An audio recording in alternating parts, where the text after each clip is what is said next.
ఆంధ్రప్రదేశ్ రాష్ట్రంలోనే కాదు భారతదేశ వ్యాప్తంగా సంచలనం సృష్టించినటువంటి విజయవాడ కృష్ణలంక సాయి కృష్ణ లాకప్ డెత్ శవం కూడా కనపడకుండా చేసినటువంటి తీరు నిజంగా ఈరోజు ఇది ఒక పౌరుడి మీద జరిగినటువంటి హత్య కాదు, పౌర సమాజం మీద, ప్రజాస్వామ్యం మీద, అదేవిధంగా రాజ్యాంగం మీద, చట్టాల మీద జరిగినటువంటి హత్య.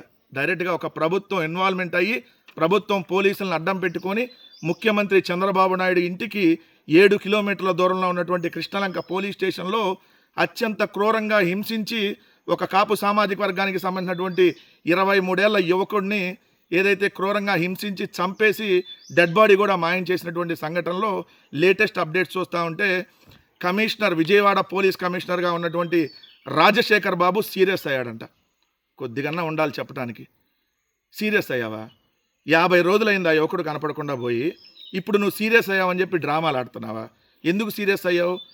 ఎవరైతే 2 హెడ్ కానిస్టేబుల్లను ఇంకో కానిస్టేబుల్ని మనం సరెండర్ అమ్మన్నాం కదా, వాళ్ళు పారిపోయారని చెప్పి సీరియస్ అయ్యావా? ఇక్కడ చూడండి, కృష్ణలంక పోలీస్ స్టేషన్ అనేది ప్రభుత్వానికి సంబంధించినటువంటి పోలీస్ స్టేషన్. దీంట్లో ప్రైవేటు వ్యక్తుల పాత్ర ఎందుకు ఉంది?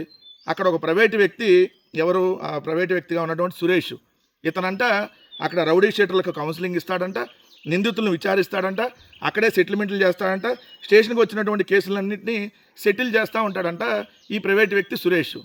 ఎవరు ఇతను ప్రైవేటు వ్యక్తి సురేష్? సిఐ నాగరాజుకు సంబంధించినటువంటి వ్యక్తి. ఇంకా కానిస్టేబుల్, హెడ్ కానిస్టేబుల్గా ఉన్నటువంటి ఒక అతని పేరు అశోక్, ఇంకొక అతని పేరు జంగం నాని. వీళ్ళు ఏదైతే కృష్ణలంక పోలీస్ స్టేషన్ పరిధిలో బార్లు, మద్యం దుకాణాలు, లాడ్జీలు, హోటల్స్, ఇతరత్ర కార్యకలాపాలకు సంబంధించినటువంటి వ్యవహారాలనేమో head constable Ashok చూస్తాడంట.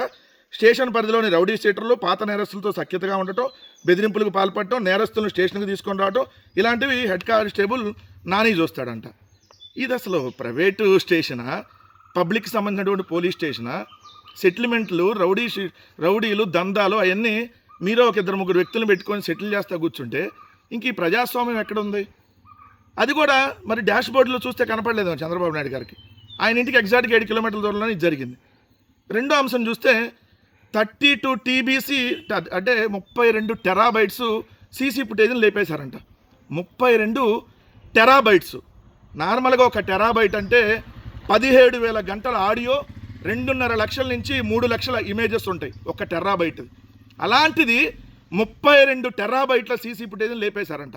Krishnalanka police స్టేషన్లోని హార్డ్ డిస్కుల్లో నిశ్చితమైనటువంటి హార్డ్ డిస్కులో ఉన్నటువంటి సీసీ ఫుటేజ్ని డిలీట్ చేయడంతో పాటు వాటిని సిఐ నాగరాజు ఫార్మాట్ కూడా చేయించాడంట. ఆ పోలీస్ స్టేషన్ పరిధిలో ఏడాది దృశ్యాలు, మళ్ళీ నోట్ దిస్ పాయింట్, సంవత్సరం పాటు ఉన్నటువంటి సీసీ ఫుటేజ్ని మాయం చేశారు. నెల రోజులు కాదు, సంవత్సరం పాటు 4 హార్డ్ డిస్కుల్లో రికార్డ్ అయింది. ఒక్కొక్క హార్డ్ డిస్కులో 8 TB అంటే 8 టెరాబైట్లు ఏదైతే పడుతుంది, అలాంటి 4 × 8 32 టెరాబైట్ల సీసీ ఫుటేజ్ డేటాని డిలీట్ చేసి ఫార్మాట్ కూడా చేయించాడంట ప్రైవేట్ టెక్నీషియన్ తీసుకొని వచ్చి, ఎవరైతే ఈ నాగరాజు. మరి ఇవన్నీ ఉన్నతాధికారులకు తెలియకుండానే జరిగిపోయినాయా? ఇక్కడ నేను విచారం చేస్తా ఉంటే సాయికృష్ణని మార్కాపురంలో ఉన్నట్టుగా ట్రాక్ చేసి ఒక రిక్వెస్ట్ లెటర్ పెట్టాడు నాగరాజు. అందుకని చెప్పి మేము టాస్క్ ఫోర్స్ ఎస్ఐ నవీన్తో పాటు కానిస్టేబుల్ కృష్ణ, అలానే కృష్ణలంకలో ఉన్నటువంటి రౌడీ షీట్ల బాధ్యత చూసేటటువంటి బాబురావుని మార్కాపురంకి పంపామని చెప్పి అడిషనల్ డిప్యూటీ కమిషనర్ పోలీస్ కోయన్ లలితా కుమార్ గారు చెప్పారు.